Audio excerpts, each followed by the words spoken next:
과잉 생산된 쌀의 정부 매입을 의무화하는 양곡관리법이 민주당 수정안으로 국회 본회의를 통과했습니다. 선거제 개편과 관련한 전원위원회는 오늘 30일부터 본격 가동됩니다. 한일 정상회담 성과를 두고 상임위 곳곳에서 여야가 충돌했습니다. 국회 산자위에선 경제 성과를 놓고 공방이 이어졌고 복지위에선 야당의 피켓 시위로 회의가 잠시 중단되기도 했습니다. 헌법재판소가 검찰 수사권을 축소한 이른바 검수완박법 입법 과정에서 소수 정당의 심의 표결권이 침해됐다고 판단했습니다. 하지만 통과된 법률 자체는 무효가 아니라며 효력은 인정했습니다. 대기자의 손으로 분석해보는 정가 동향, 모교 정치클럽, 기자, 대기자, 당원 80조 예외 조항으로 당직을 유지하게 된 이재명 대표의 소식과 하영재 의원 체포동의안과 관련해 불체포 특검 포기 서약에 나선 국민의힘 등 여야 상황을 짚어보겠습니다.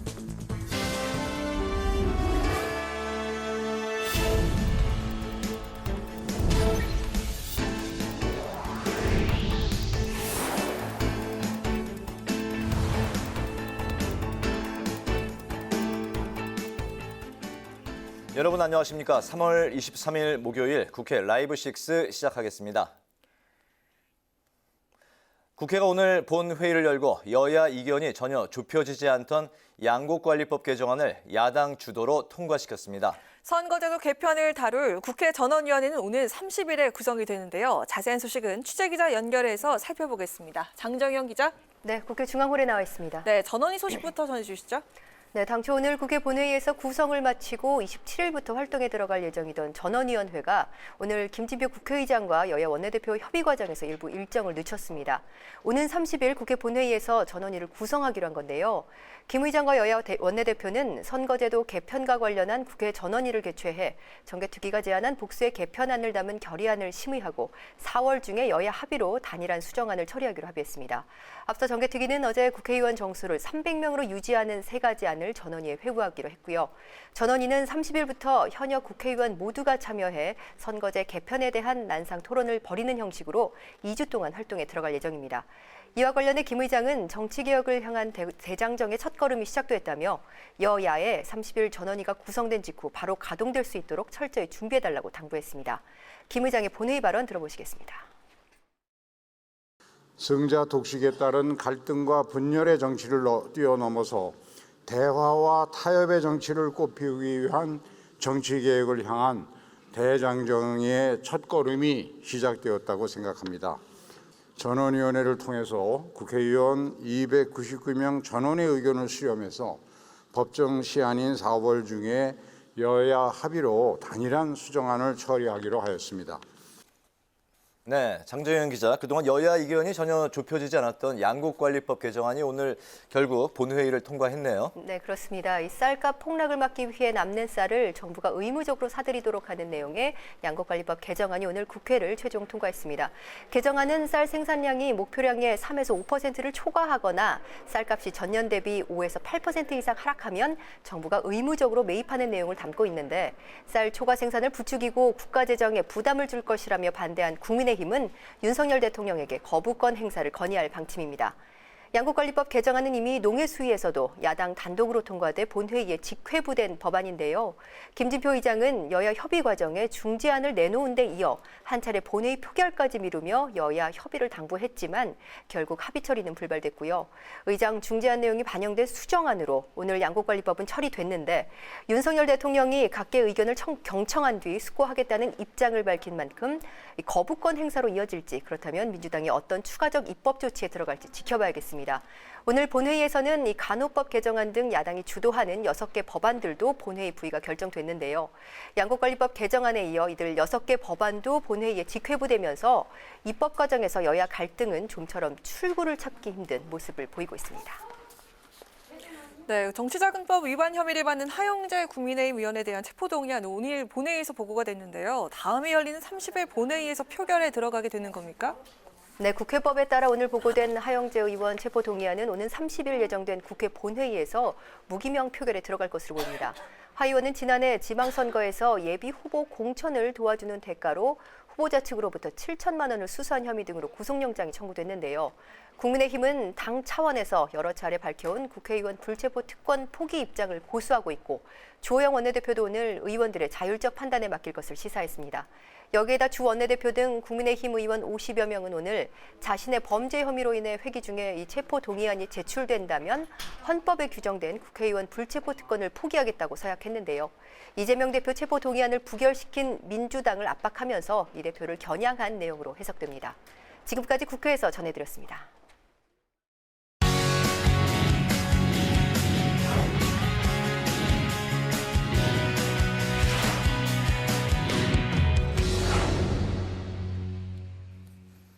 네, 오늘 본회의 상황을 김희연 기자와 좀 더 자세히 살펴보겠습니다. 김 기자 어서 오세요. 안녕하세요. 네, 오늘 본회의에서 양국관리법 개정안이 결국 여야 합의 없이 표결 처리가 이제 이루어졌는데 원래 발의된 법안의 그 쌀 의무 매입 조건이 다소 이제 완화는 됐다고요? 네, 그렇습니다. 이 당초 더불어민주당에서 양국관리법 개정안을 발의했고 여야 합의가 이루어지지 않아 본회의로 직회부되자 그 사이에 이제 김진표 국회의장이 중재 노력을 많이 했는데요. 네. 이 양국관리법 개정안의 주요 내용은 쌀 가격 안정을 위해 정부가 의무 매입을 하도록 한 건데 쌀 생산량 초과와 전년 대비 가격 이 두 가지가 기준입니다. 이 민주당 당초안은 쌀 생산량이 3% 이상 초과하거나 전년 대비 가격이 5% 이상 떨어지면 의무 매입하도록 했는데 김 의장의 중재안은 이 수치를 좀 더 늘린 겁니다. 김 의장은 두 번에 걸쳐 중재안을 제안했는데 이 중 첫 번째 안을 민주당이 받아들여서 쌀 초과 생산량은 3에서 5% 이상으로 가격 하락은 5에서 8% 이상으로 수정안을 내 통과시켰습니다.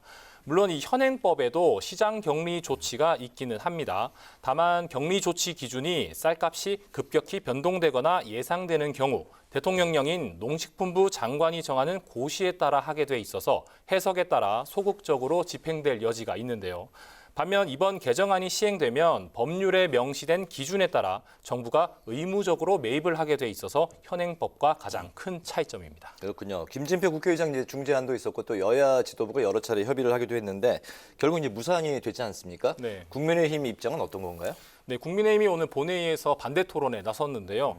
이 기준을 아무리 완화하고 다른 부대 조건을 달아도 정부가 이 쌀을 의무 매입한다, 이 조항 자체를 받아들이기가 어렵다는 입장입니다. 네.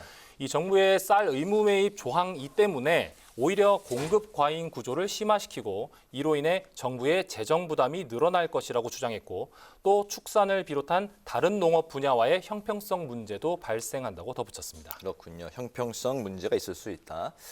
그래서 이제 국민의힘은 윤석열 대통령에게 거부권 행사를 요청하겠다 이런 그 현재 입장이라고요. 네, 그렇습니다. 거부권, 정확히는 이 제2요구권이라고 헌법에 명시가 되어 있는데요. 네. 이 국민의힘뿐만 아니라 정황근 농림축산식품부 장관도 오늘 본회의에서 통과되자마자 이 야당의 일방적인 처리에 유감을 표하면서 대통령에게 제의를 요구하겠다고 밝혔습니다. 네.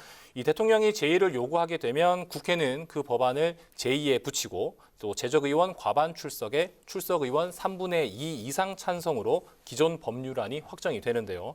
이 언뜻 보면은 이 169석에 과반 이상을 확보한 민주당만으로도 거부권을 막을 수 있다는 생각이 들지만 100석 이상을 가지고 있는 국민의힘이 표결에 참여하게 되면 민주당이 3분의 2 이상 찬성 요건을 만들기가 사실상 불가능하기 때문에 제2요구권이 발동되면 양곡관리법은 폐기 수순을 밟게 될 가능성이 큽니다. 그렇군요. 선거제 개편 관련해서 이야기 또 나눠보도록 하죠.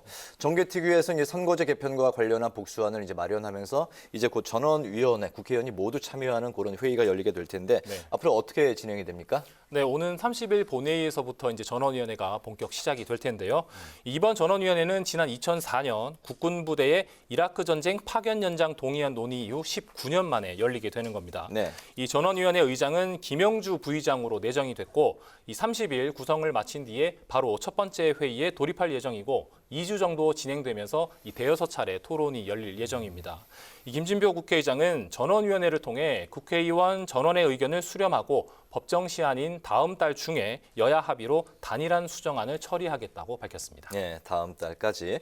그 어제 정개특위에서 세 가지 그 선거제 개편 복수안을 이제 의결을 했는데 바로 바로 이 세 가지를 가지고 이제 그 전원위원회에서 그 논의를 하게 되는 건가요? 네, 일단 기본적인 시작은 그렇습니다. 네. 이 어제 정기특위에서 이 채택한 결의안을 보면 의원 정수를 현행 300명으로 유지하고 이 도농복합 중대선거구제, 또 뭐 대선거구제, 비례대표제 등을 섞어서 3개의 복수안을 마련을 했는데요. 그런데 이게 이제 선거제 개편의 가이드라인은 아닙니다. 이 앞서 김진표 국회의장은 정개특위에서 마련한 안은 전원위 논의의 출발점일 뿐이고 토론을 통해 진일보한 선거제도가 마련되길 기대한다고 밝혔고요. 이 정개특위 야당 간사인 전재수 의원도 네. 가이드라인이 아니라 전원이 개문 발차를 위해 필요한 절차적 과정의 하나일 뿐이라며 전원위에서 난상 토론을 통해 선거제 개편 의견을 모을 것이라고 밝혔습니다. 네, 이 밖에도 오늘 본회의에서 처리된 민생 법안들 어떤 게 있습니까? 네, 먼저 화재 예방 및 안전관리법 개정안이 통과됐습니다. 이 법은 이 경제적, 인적 피해가 클 것으로 예상되는 대규모 물류단지 화재 예방을 위해 발의가 됐는데요. 이 물류단지를 화재 예방 강화지구로 지정할 수 있도록 했습니다. 화재 예방 강화지구로 지정되면 소방 대상물의 위치와 구조, 설비 등에 대해 연 1회 이상 화재 안전 조사를 실시해야 하고 소방서장은 소방훈련과 교육, 소방용수시설 설치 등을 명할 수 있습니다. 또 아동과 청소년을 대상으로 한 성범죄 사각지대를 해소하기 위한 아동 청소년 성보호법 개정안도 처리됐는데요. 아동과 청소년 성범죄 발생에 따른 신고 의무 기관의 범위를 육아종합지원센터 등을 포함하면서 확대했고 성범죄자 등록정보 고지 대상도 학원을 비롯해 아동보호치료시설, 청소년 복지시설 등으로 늘렸습니다. 이 밖에 2030 부산 세계박람회 성공적 유치를 위한 결의안 등이 오늘 본회의에서 통과됐습니다. 네, 오늘 이슈 분석 여기까지 듣겠습니다. 김희연 기자 수고했습니다.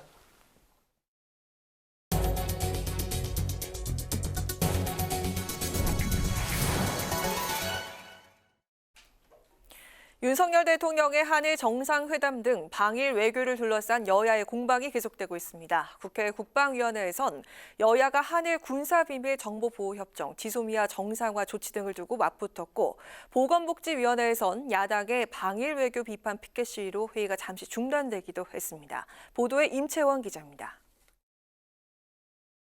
국회 국방위원회 전체회의에서는 정부의 한일 군사 비밀 정보 보호 협정, 지소미아 완전 정상화 조치가 쟁점이 됐습니다. 더불어민주당은 윤 대통령이 일본에 퍼주기 외교를 했다며 대일 굴종 외교라는 비판을 쏟아냈습니다. 우리 정부는 지소미아 정상화를 선언했지만 방일 외교를 통해 얻은 게 없다는 지적입니다. 특히 일본은 초계기 저공 위협 비행 사건이나 독도 영유권 주장에 사과하지 않고 오히려 제국주의적 야욕을 노골화하고 있다고 주장했습니다. 우리 군에서 가장 경계했던 것이 군사 대국화입니다. 왜냐? 현존 위협은 북한이지만 미래 잠재 위협은 주변국이기 때문이죠. 지금까지 한 번이라도 독도 영유권에 대한 독도 야욕을 벌인 적이 있습니까? 국민의힘은 지소미아 정상화는 북한의 위협에 맞서 국민의 생명과 재산을 지키기 위한 불가피한 조치라고 강조했습니다. 북한이 개발하는 대륙간 탄도미사일 ICBM이나 잠수함 발사 탄도미사일 SLBM 등 진화된 무기에선 지소미아의 효용성은 더 커질 것이라고 주장했습니다. 그러면서 방일 외교 성과를 정치 공세에 이용하는 민주당의 행태는 매우 부적절하다며 강한 유감을 표했습니다. 자위대가 대한민국 한반도에 상륙해서 한반도를 다시 군사적으로 침략할 가능성이 있습니까? 저는 없다고 보고 있습니다. 판타지입니다. 있지도 않은 판타지에 걱정을 하면서 실제로 핵까지 앞세운 북한에 대해서는 한번 제대로 비판하고 경계심을 제고시킨 적을 본 적이 없습니다. 이 밖에 여야 의원들은 군 초급 간부들의 처우 개선이 시급하다며 낮은 급여 수준과 열악한 주거 환경 등을 조속히 개선할 것을 주문했습니다. 이종섭 국방부 장관은 초급 간부들의 수당 인상 등 복무 여건을 획기적으로 개선하겠다고 답했습니다. 저희들이 결코 초급 간부들이 봉고를 충분히 받고 있다 이런 입장은 전혀 아닙니다. 분명히 다른 공무원들과 비교해 봤을 때 보조 간부들이 많다. 국회 보건복지위원회에서는 민주당이 방일 외교를 비판하는 피켓 시위에 국민의힘이 강하게 항의하면서 회의가 잠시 중단되기도 했습니다. 여기 정쟁의 장입니까? 저거를 치우고 회의를 사실 속개해줄 것을 강력하게 요구합니다. 지금 여당이 야당일 때도 심지어는 청문회 할 때도 본인들의 의사 표현을 하기 위해서 피켓을 부착을 해서 다 역지사지로 하시면 좋겠어요. 복지위는 건강보험 재정에 대한 국고 지원을 오는 2027년까지 5년간 연장하는 내용의 국민건강보험법 개정안 등 85건의 법안을 의결했습니다. 국회 방송 임치현입니다. 국회 산업통상자원 중소벤처기업위원회에서도 한일 정상회담의 경제 성과를 놓고 여야가 충돌했습니다. 정부 여당은 양국 해빙모드는 우리 경제에 긍정적 영향을 미칠 것이라고 강조했지만 야당은 퍼주기만 한 굴욕 외교를 했다면서 강하게 질타했습니다. 보도에 홍예진 기자입니다. 산자위 전체 회의에서 야당 의원들은 이번 회담을 통해 얻은 경제적 성과가 전혀 없었다며 비판을 쏟아냈습니다. 특히 일본의 경제 보복 조치에 대해 사과도 받지 못했는데 WTO 제소 절차는 철회하고 화이트리스트 복원 절차에 착수하는 것은 굴종 외교라고 비판했습니다. 우리가 뭘 얻었습니까? 이번 통상 관련해서. 아까 실리 외교를 회복했고 신뢰 회복했다고 하는데 뭔 신뢰가 회복됐습니까? 신뢰라는 것은요, 보복 조치에 대해서 잘못된 걸 인정하면서부터 시작된 게 신뢰 회복입니다. 하지만 정부와 여당은 이번 한일 정상회담이 양국 간 경제 협력의 기틀을 마련한 계기가 됐다고 반박했습니다. 한일 간의 경제 협력의 토대를 마련하고 특히 이제 첨단 산업 분야에서의 이러한 미래지향적인 협력이 가능하게끔 만들었다 이런 거 아니겠습니까? 수출 규제 해제를 통해서 양국 간의 협력이 이제 본격적으로 시작됐다 이렇게 볼 수 있고요. 화이트리스트는 또 풀어나갈 노력을 하겠습니다. 한일 정상회담의 후폭풍은 농해 수위에서도 이어졌습니다. 야당은 후쿠시마 오염수 방출과 후쿠시마산 수산물 수입 등에 대한 우려가 커지고 있다며 해양수산부를 대상으로 현안 질의를 해야 한다고 요청했습니다. 반면 여당은 야당이 근거 없는 말로 위기감을 조성하고 있다고 지적하며 정부는 국민이 불안해하지 않도록 정확한 정보를 제공하고 안전조치에 만전을 기해야 한다고 주문했습니다. 국회 방송 홍혜진입니다. 헌법재판소가 지난해 검찰 수사권 축소법인 이른바 검수완박법 입법 과정에서 국민의힘 의원들이 표결권을 침해받은 건 맞지만 법안 통과 자체는 무효가 아니라고 결론을 내렸습니다. 박홍근 더불어민주당 원내대표는 검찰개혁법 유효 판결은 헌법 정신에 기인해 입법권과 검찰개혁 입법 취지를 존중한 결정이라면서도 국회의원의 심의 표결권 침해 판정은 유감이라고 밝혔습니다. 주호영 국민의힘 원내대표는 법안 유효 판결과 관련해서 헌재가 헌법 수호 최고 기관으로서 역할을 못하고 있다며 문재인 정권 때 편향된 시각을 가진 재판관을 임명한 부작용이라고 비판했습니다. 김기현 국민의힘 대표와 당 신임 지도부가 전북 전주에서 첫 현장 최고위원회를 열고 호남을 향한 당의 애정과 진심은 변함이 없다고 강조했습니다. 김 대표는 전주를 비롯한 전북 지역 발전을 적극 추진해 나가겠다며 이번 현장 최고위는 호남에 대한 진정성을 다시 확인하는 자리라고 밝혔습니다. 이와 함께 김 대표는 4.5 재보궐에 국민의힘 전주을 의원 후보로 출마하는 김경민 후보를 소개하고 지지를 호소했습니다. 더불어민주당이 민생행보 일환으로 지역사랑 상품권법 관련 현장 방문 간담회를 열었습니다.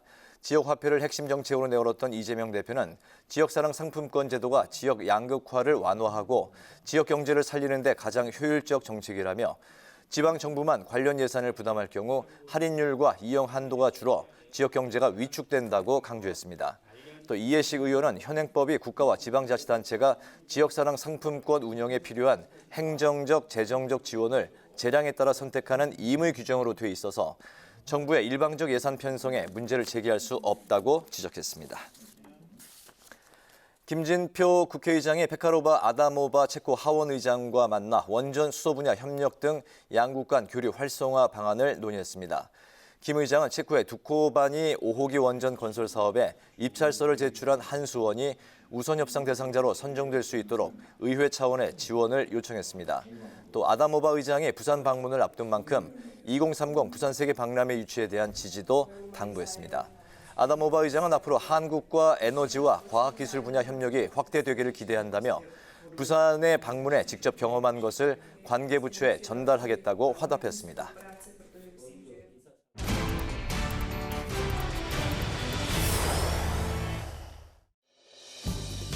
3월 21일 정치권의 뜨거운 말말말 강아랑의 정치톡 시작하겠습니다. 오늘 첫 번째 정치톡은 제2의 유신입니다.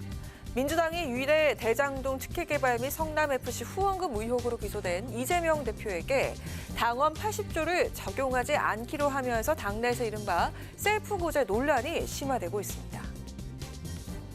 정말 뭐 철통 같은 태세. 저는 이 전반적으로 과유불급이다라고 생각합니다. 이 너무 이 방탄 쪽으로 우리 당이 고착화되는 거 아니냐. 범죄 혐의가 뭐 중하거나 말거나.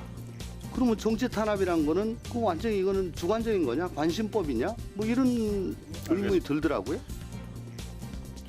김영계에선 원칙이 무너졌다, 당원 80조의 사문화라면서 제2의 유신냐는 비판까지 나오고 있는 상황. 당내 내홍이 재점화되고 있는 분위기입니다. 이제 그런 주장을 하실 분들도 익명을 하지 말고 자기 이름을 밝히고 주장하시는 게 좋죠. 정치인들이 왜 자꾸 이름을 숨기고 주장을 하시는지 모르겠어요. 그 검찰의 탄압이라고 하는 것은 틀림없지 않습니까? 이런 식의 정치적 기소, 묻지마 기소는 좀 이제 앞으로는 좀 더 없어야 되겠다. 김영계 반발과 더불어 권리당원 수백 명이 오늘 서울 남부지법에 이 대표 직무를 정지해달라는 가처분 신청서를 제출했습니다. 이재명 대표가 적은 아니지 않습니까? 우리 당원들이 당대표를 흔들거나 공격하는 것이 과연 바람직한지 안타깝다 생각이 듭니다. 예. 그런가 하면 어제 김의겸 대변인이 직무정지 취소 결정 브리핑 중 당무위에서 반대 의견은 없었다는 브리핑을 두고 사실상 전해처리원의 반대가 있었다는 점이 뒤늦게 알려지기도 했습니다. 당무위 당시에 그 기소 관련해서 절차적인 문제가 있다고 전해철 의원님도 말씀하셨는데 이에 대해서 좀 어떻게 생각하시나요? 뭐 생각이야 다들 다양할 수 있지요. 의견이야 다양하게 있는 것이고 또 뭐 그대로 또 표출하고 수렴하고 조정해 가는 거 그게 민주주의 아닌가 싶습니다. 네, 이 대표의 이 말처럼 정당과 의견의 다양성을 존중하고 조정해 나가는 진정한 민주주의의 과정이 그 어느 때보다 절실한 때가 아닌가 싶습니다. 자, 이어서 두 번째 정치톡은 주 69시간대 주 4.5일제입니다. 주당 52시간제 정착을 넘어서서 이제 주 4.5일제로 나아가야 합니다. 주 4.5일제도 좋은 취지일 수 있겠으나 그 혜택을 볼 수 있는 게 소수 대기업에 국한될 거라고 생각을 합니다. 민주당이 이걸 기회 삼아서 숫자로 국민들이 현혹하려고 하면 안 되는 것이고요. 처음에 저는 주 4.5일 나오길래 이재명 대표가 이제 일주일에 한 4일은 재판 받아야 되니까 그 이야기 하는 건가 싶었는데요. 여건이 휩싸인 주 최대 69시간 논란이란 악재의 민주당이 주 4.5일제로 맞불을 놓은 건데요. 오는 29일 노동계와 학계 등이 참석하는 토론회를 연 뒤 주 4.5일제 추진을 위한 법안을 발의한다는 계획입니다. 근로시간 체계가 굉장히 복잡합니다. 보는 사람도 가끔가다 헷갈릴 때도 많아요. 예. 그러다 보니까 여기에 대한 이제 오해와 또 노동계에서 계속 그 69시간 프레임을 갖고 나오니까 그게 갇혀서 그렇게 돈도 안 주고 일 다 하라 그런다. 그리고 휴가는 제대로 보장이 안 된다. 그러니까 여기에 대해서 명확하게 정부가 입장을 표명 안 했고 그래서 최대한 빨리 최종 입장을 정리해서 원보이스로 일관된 입장으로 발표할 수 있도록 해야죠. 네, 이렇듯 노동계 69시간 프레임이란 주장과 정부와 대통령실 사이에 투보시를 두고 우려를 낳고 있는 목소리 속에 뾰족한 정책적 대안을 제시하지 못하고 있는 국민의힘. 김기현 대표는 당과 정부와 대통령실 사이 입장이 다르지 않다면서 진화에 나섰는데요. 당초 민생 문제 해결에 매진하겠다던 김 대표 일성이 이번 사안에 어떤 성과를 낼지도 좀 더 지켜봐야겠습니다. 지금까지 강아랑의 정치톡이었습니다.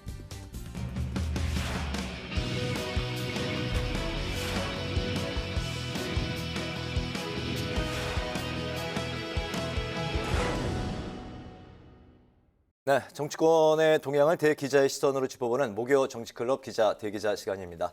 오늘도 성환용 한겨레신문 선임 기자, 최병목 전 TV조선 해설위원 두 분과 함께하겠습니다. 어서 오십시오. 네, 안녕하세요. 네, 감사합니다. 오늘은 그 성환용 기자께서 발제 준비해 오셨죠? 예, 뭐 정치 현안 갖고 얘기해야 될 것 같습니다. 민주당에서는 그 당원 80조를 가지고 좀 오늘 다시 좀 공방이 이어졌고요. 국민의힘 의원들이 불체포 특권을 포기하겠다, 뭐 이런 서약을 하는 움직임이 있습니다. 이 뭐 두 가지 중심으로 정치 현안 얘기를 하면 될 것 같습니다. 네. 먼저 그 차례대로 짚어보도록 하겠습니다. 말씀하신 그 검찰이 이재명 대표를 이제 기소한 후에 민주당이 당무위원회를 열고 이재명 대표에 대해서 대표직 유지 결정을 내렸습니다. 기소되면 당직 정지를 이제 규정했던 당원 80조에 대해서 그 사망인가요? 그 예외 조항을 이제 적용을 했는데 이 당원 80조를 두고 지금 뭐 여러 가지 좀 논란이 나오고 있습니다. 일단 그 민주당의 결정 어떻게 보셨습니까? 예, 어제 대변인 브리핑은 뭐 반대 의견 없이 만장일치로 그렇게 당무위원회 결론을 내렸다 했는데 그게 아니고 전해철 의원이 이의 제기를 하고 이제 반대를 하고 기권 내용상 반대죠. 네. 기권을 한 거죠. 마지막에 표결을 다 참여를 안 했으니까 그렇게 이제 추가 브리핑을 하는 그런 장면이 좀 있었습니다. 아무튼 민주당으로서는 뭐 좀 난감해하는 것 같아요. 좀 구차하게 됐죠. 당원 그 조항 자체가 사실은 무슨 당 대표까지 겨냥하고 만든 조항은 아닌데 아무튼 그 사무총장이 결정을 하게 돼 있죠. 그런데 네.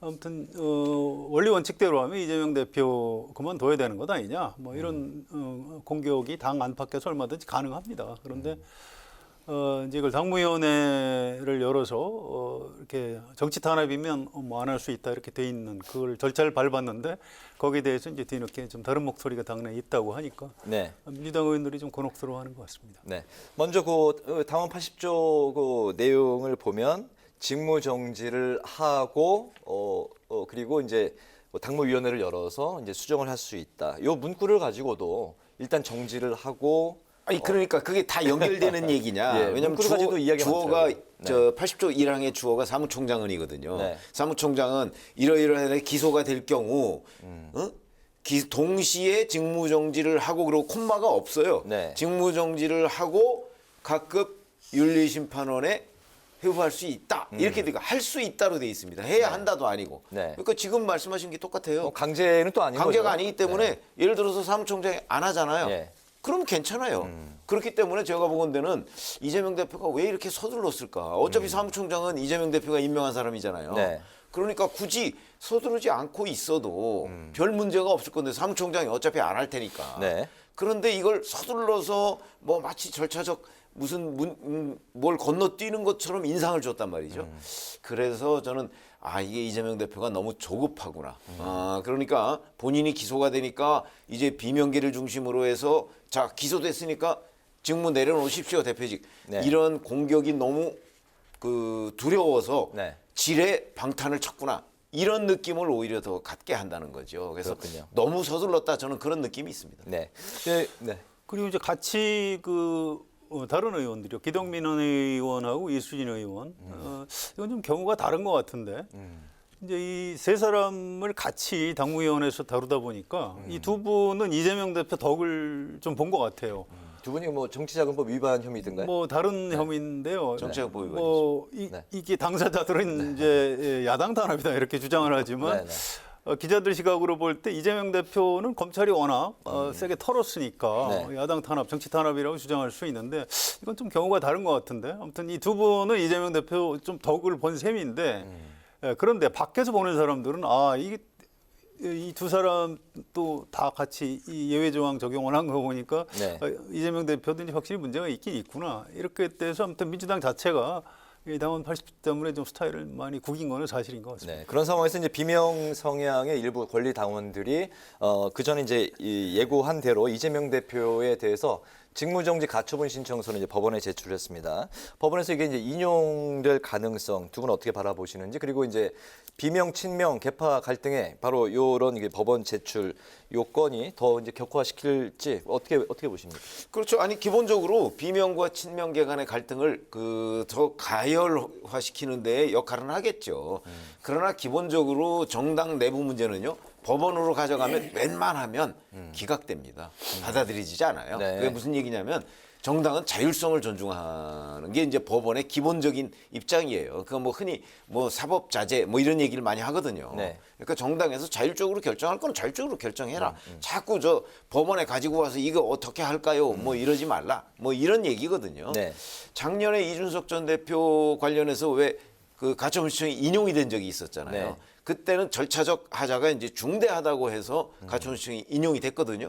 그런데 이번 같은 경우는 적어도 당원 상규상으로 보면 뭐 제가 보기에 전 뭐 법조인은 아니지만 큰 문제는 없어 보여요. 그렇게 되면 가처분 신청의 인용 가능성, 더구나 정당의 자율성 이걸 굉장히 존중해온 그간의 법원 입장 이런 것들을 종합해 볼 때는 저는 가처분 신청 인용 가능성이 별로 없다고 봅니다. 네. 대신 뭐 비명, 친명, 개파 갈등의 갈등은 뭐 계속 증폭이 되겠죠. 네네. 그래서 뭐 갈등도 별로 증폭될 것 같지 않고요. 이게 법원에서 인용될 것 같지도 않습니다. 사실은 아까 우리 처음 얘기하고 좀 연결이 돼요. 그러니까 민주당에서 당무위원회를 왜 서둘러서 그렇게 했을까요? 이게 이분들이 이 가처분 신청한다고 이미 소문이 나 있었습니다. 그래서 그런 법률적인 문제를 방어하기 위해서 서둘러서 당무위원회 소집을 했던 겁니다. 그래서 이제 최 의원 말씀하신 대로 이걸 법원에서 가처분을 받아들이기는 쉽지는 않을 거예요. 지난번에 이준석 대표 경우하고 좀 다릅니다. 그런데 이게 또 알 수가 없는 거예요. 이 법원에서 판사가 어떻게 결정할지. 전 좀 걱정스러운 대목이 있습니다. 이게 법원에서 자꾸 정당 내부의 일에 대해서 이건 맞다, 이거 틀리다 이렇게 자꾸 개입하기 시작하면 뭐 정당이라는 게 이제 일반 국민하고는 좀 다른 거거든요. 어떤 가치를 공유하는 사람들의 이제 결사체이기 때문에 자기들끼리 당원 만들고 당규 만들고 뭐 이렇게 하는 겁니다. 근데 그거를 가지고 이제 이건 불법이다, 합법이다 이렇게 따지기 시작하면 이 정당의 그 어떤 자율성이 아주 극도로 위축이 되고 이 정치 자체가 자꾸 사법화될 위험이 있어요. 그래서 이제 판사가 어떻게 판단할지 그건 알 수는 없습니다. 근데 혹시라도 이거 인용이 되면 민주당으로서는 뭐 엄청난 재앙을 맞게 되는 거고요. 또 우리나라 정치 전반적으로 봐도 별로 그렇게 좋은 전례가 될 것 같지는 않습니다. 그러나 이제 여야를 좀 통틀어서 사실은 너무나 국민 눈높이와 맞지 않는 이를 정당의 자율성이라는 미명 아래 지금 저지르고 있다 이렇게 판단하는 그런 사안들이 좀 있어요. 있기 때문에 저는 뭐 사법자재 아까 제가 말씀드렸지만 어느 정도는 정말 그 일종의 다수파가 소수파의 모든 권리를 박탈하는 듯한 이런 그 정당 활동 있잖아요. 그거는 저는 일정 부분은 법원이 개입을 해야 된다고 봅니다. 오히려 뭐 이거와 직결될 수도 있고 아닐 수도 있는데 그런 점에서 본다면 그 무조건 정당은 자율 이렇게 얘기하기에는 지금 뭐 거대 정당 중심으로 이루어지고 있는 그 정당 내부의 여러 가지의 뭐 갈등이나 이 정치 활동들이 국민 상식에 어긋나는 일들이 굉장히 많아요. 이거는 좀 바로잡을 필요 있다고 생각합니다. 정당의 자율성은 보장을 하되 거대 정당이 이제 독주할 수 있는 그런 부분에 대해서는 또 그게 이제 일종의 당내 민주주의거든요. 당내 민주주의는 좀 이제 뭐 보장을 하되 뭐 거대 정당의 이제 또 일정 부분은 또 법원이 제동을 걸 필요도 있다. 그렇게 알겠습니다. 자, 이번에 그 국민의힘 상황으로 넘어가 보겠습니다. 정치자금법 위반 혐의를 받고 있는 국민의힘 하영재 의원 지난 그 지선 때 관련한 혐의인데요.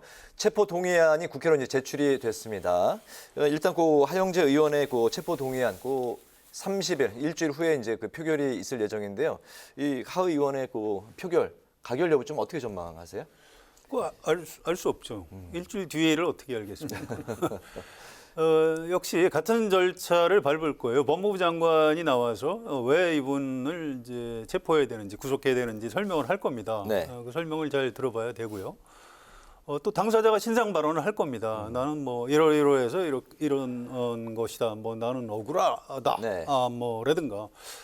그걸 보고 아마 그날 판단할 가능성이 높아 보입니다. 여야 다 이걸 뭐 당론으로 결정할 사안은 아닌 것 같아요. 지난번에 이재명 대표 때도 민주당이 사실상 당론이면서도 당론으로 결정하지는 않았거든요. 들어보고 판단해라 뭐 이런 건데 근데 지금까지 이제 언론에 나온 내용만 가지고는 이건 그 국민의힘 의원들도 그렇고 민주당 의원들도 그렇고 뭐 가결시킬 가능성이 좀 더 높지 않은가 이렇게 예상은 됩니다. 물론 이제 당일날 이분이 이제 의외로 방어를 이제 어떻게 할지 이런 변수는 남아 있기는 하지만 현재로서는 그렇게 보는 게 좀 합리적일 것 같습니다. 오늘 이제 국회로 넘어온 국회의원에 대한 두 번째 체포 동의안인데 만약에 민주당이 가결 쪽으로 많이 이제 표결을 한다면은 또 내로남불이라는 비판도 듣겠네요. 일단 뭐 가결력은 어떻게 예상하세요? 민주당은 가결이든 부결이든 여하튼 정치적 부담이 있죠. 왜냐하면 노웅래 의원과 이재명 대표에 대한 체포동의안은 다 부결시켰잖아요. 그러니까 지금 국민의힘의 입장은 하영재 의원에 대해서는 지난번 이재명 대표에 대한 민주당의 입장하고 비슷해요. 네. 사실상 당론이에요. 부결이 사실상 그러니까 가결이 사실상 당론이에요. 지금 뭐 대변인이 나와서 방송에 나와서 그렇게 얘기를 하고 있거든요. 네. 사실상 당론이라는 식으로 얘기를 하고 있기 때문에 아마 국민의힘 의원들은 대부분 찬성할 겁니다. 찬성하고 네. 그렇게 되면 거기에 이제 뭐 예를 들어서 한 35표 뭐 이 정도만 만약에 다른 타당에서 넘어오면 특히 이제 민주당에서 넘어오면 가결되는 거거든요. 네. 이렇게 본다면 지난번 표에다가 조금 플러스 알파 정도가 되잖아요. 네. 그런데 지금 이제 민주당에서 나오는 얘기는 뭐 자율투표 얘기가 일부 나오고 있습니다. 네. 뭐 일주일 뒤에 어떻게 될지 네. 모르겠으나 그러나 만약에 자율투표라면 적어도 이재명 대표의 체포동의안에 대해서 찬성을 던졌던 민주당 내 사람들 그게 대략 한 20명 가까이 되잖아요. 네. 이 사람들은 또 찬성표를 던질 가능성이 있고 네. 그리고 일부 민주당 사람들이 그래도 이거는 뭐 이거 공천원금이거든요 이게. 네. 이거는 뭐 적어도 법원의 영장 심사를 받아봐야 되는 거나 이렇게 판단할 가능성이 있어서 네. 저는 뭐 그 예측이 쉽진 않지만 가결 쪽으로 이제 조심스럽게 예측을 하는 거고요. 네. 그렇게 되면 이제 국민의힘이 대부분 가결, 민주당의 일부가 가결에 동조하게 될 가능성 이렇게 보고 있죠. 이게 무기명 투표라서 좀 봐야 될 겁니다. 그러나 이제 숫자가 나와도 이게 어느 당에서 어느 정도가 찬성을 했고 어느 정도 반대를 했는지 아마 계산하기가 쉽지 않을 겁니다. 이게 네.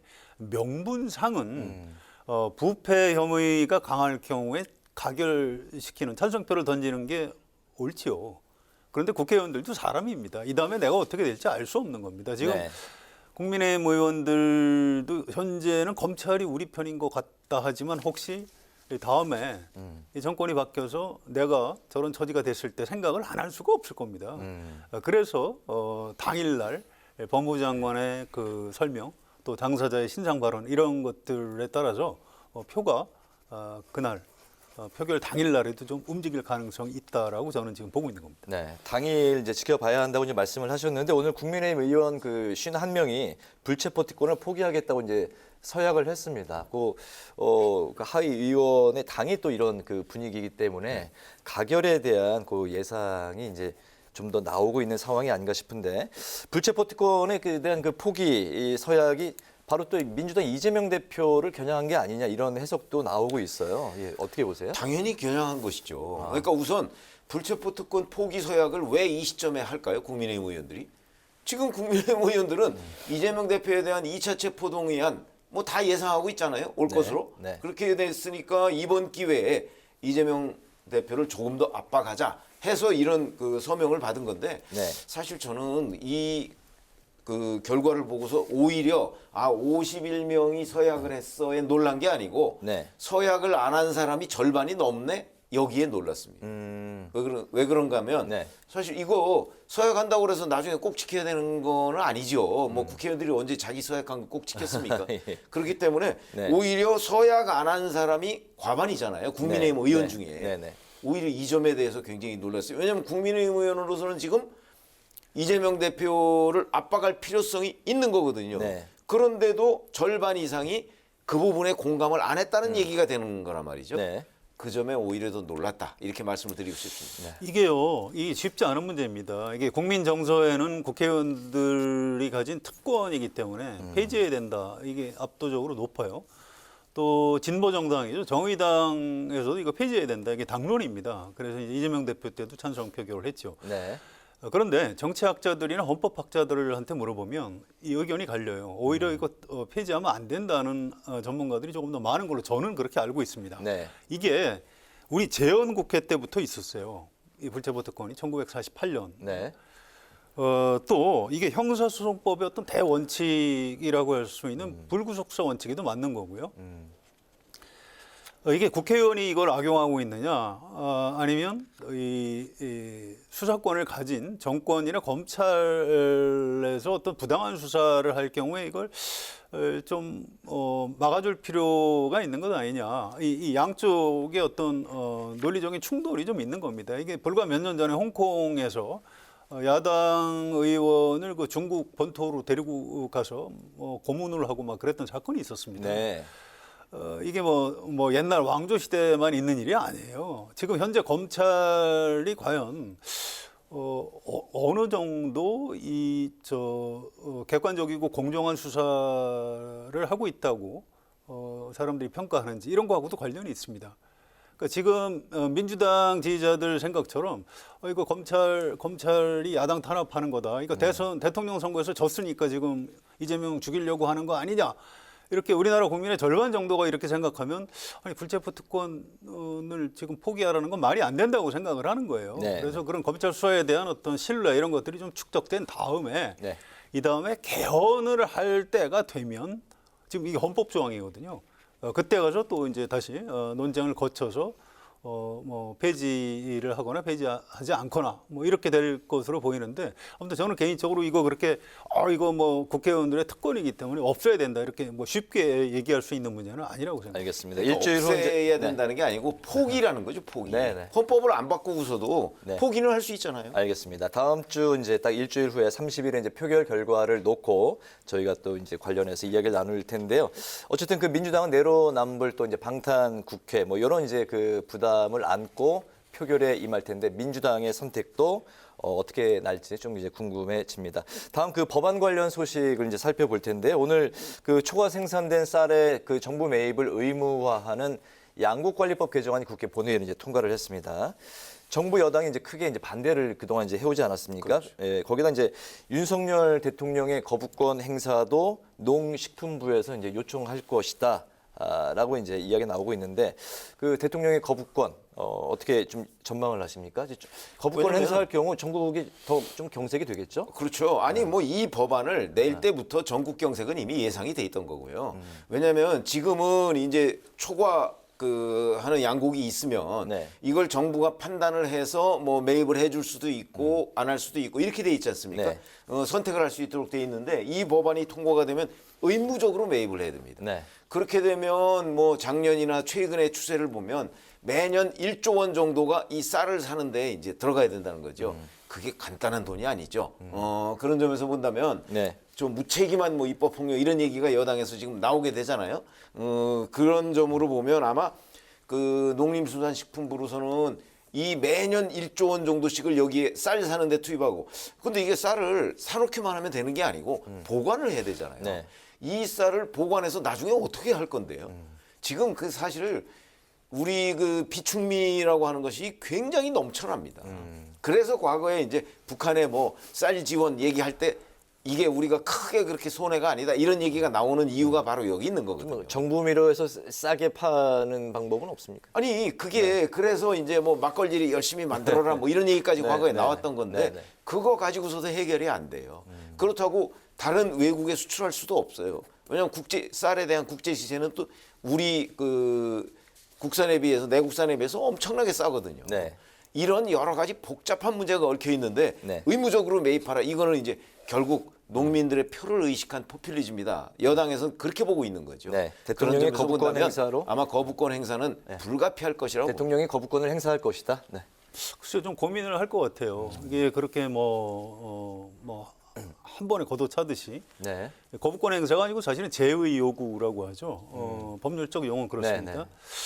그렇게 대통령이 아무 고민 없이 그렇게 할까요? 좀 그럴 것 같지는 않아요. 뭔가 좀 이걸 어떻게 해야 되는지 이게 이 쌀 농민들의 이 어려움을 어떻게 해소해야 되는지 상당한 정책적 고민이 필요합니다. 아까 두 분이 이제 얘기를 주고받으신 뭐 이를테면 쌀로 뭐 막걸리를 만든다든지 쌀로 뭐 다른 식품을 만들 수 있는 건 없는지 국수를 만들면 어떤지 혹시 뭐 다른 나라에 뭐 좀 좋은 일로 뭐 좀 식량난을 겪고 있는 데다가 좀 우리가 좀 구호를 할 수 있는 방안은 없는지 이런 것들을 하라고 사실은 정권을 잡고 정책적으로 농림부에서 고민을 하고 이제 그러는 겁니다. 그런데 그건 알겠는데 당장 죽겠으니 좀 살려달라, 이게 또 농민들의 목소리예요. 네.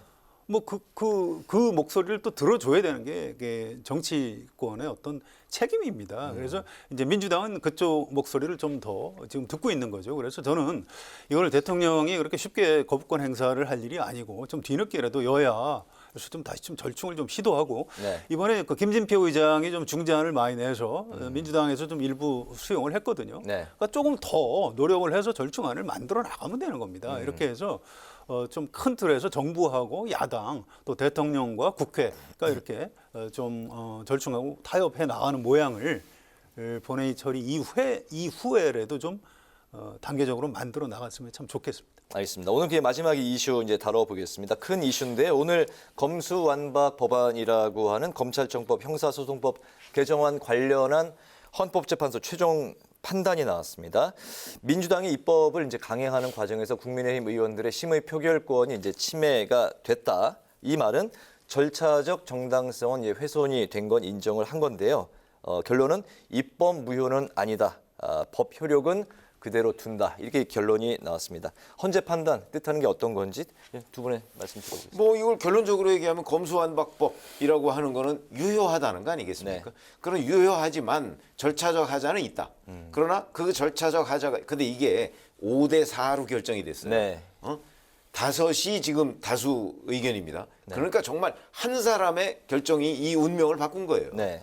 그러니까 뭐 어찌 보면 심각하게 뭐 이거는 100% 옳고 이거는 100% 틀렸다고 하는 게 아니고 100대 80 정도로 한쪽이 옳다 이 정도가 된 거거든요. 네. 그러나 여튼 결과가 중요하잖아요.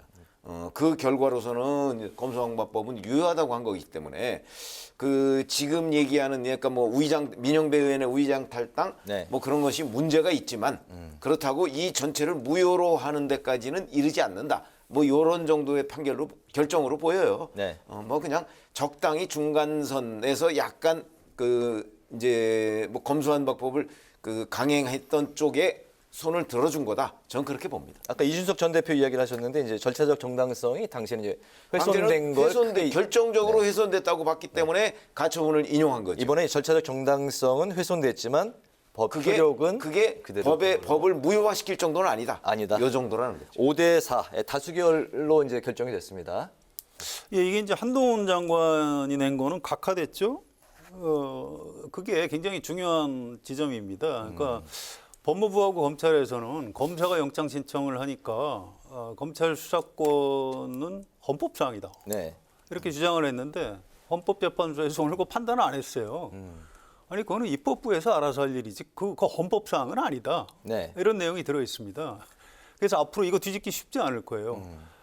검찰이 직접 수사권을 갖는지 갖지 않는지, 뭐 보충 수사만 하는지, 아니면 뭐 영장 통제만 하고 직접 수사는 경찰만 뭐 하든지, 네. 뭐 이런 것들은 국회에서 법률을 만들어서 해라. 그 헌법재판소에다 묻지 마라.